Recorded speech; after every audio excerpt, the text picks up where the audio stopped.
xush kelibsan ammajonisi. Xudoga shukr, halim qilyapsanmi debman. Haligi akang kelsin. Bizni uyda ovqatni birinchi dadamiz boshlaydilar. Osham pishibdi-ku. Keling. Qani. Bismillah, boshladik. Oyi, o'xshagim kelmayapti. Nonga shidrison surib bering. O'g'lim, shidresonsi tugab qoluvdi.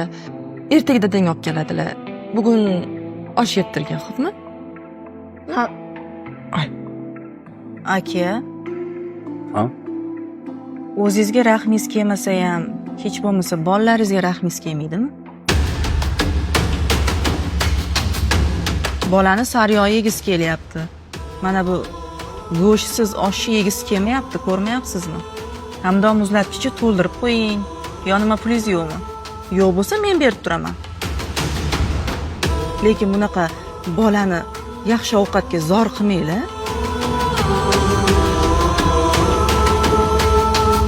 Ammajonisi, shundoq qaravering. Adolat. Hozir senga kelinoying sifatida emas, sinfdosh dugonang sifatida gapiraman. Sen qanday qabul qilasan, o'zing bilasan. Oilamizni boshi, ya'ni seni akang, bizni boqaman deb halol pul topib harakat qilyaptilar. Umrlari uzoq bo'lsin. Har doim ham to'kin dasturxon bo'lavermaydi. Birda unday, birda bunday. Lekin sen kim bo'psanki, oilamiz podshohiga farzandlarimiz oldida dakki berasan? Adolat. Eshit. Farzandlarim uchun dadasi dunyodagi eng ideal odam. Tushunyapsanmi? Nursulton Ro'ziboyevdek kuchli, Jahongir Ortiqxo'jayevdek boy, Muhammadali Eshonqulovdek aqlli. Akang farzandlarimizni shunchaki boquvchisi emas, ularning dadasi. Tushunyapsanmi? Dadasi. Endi kiraver. Men hozir.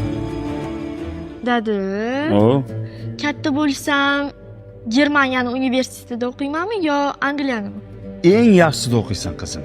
Agar eng yaxshisi Marsda bo'lsa, o'sha yoqqa borib o'qiysan. Xo'p.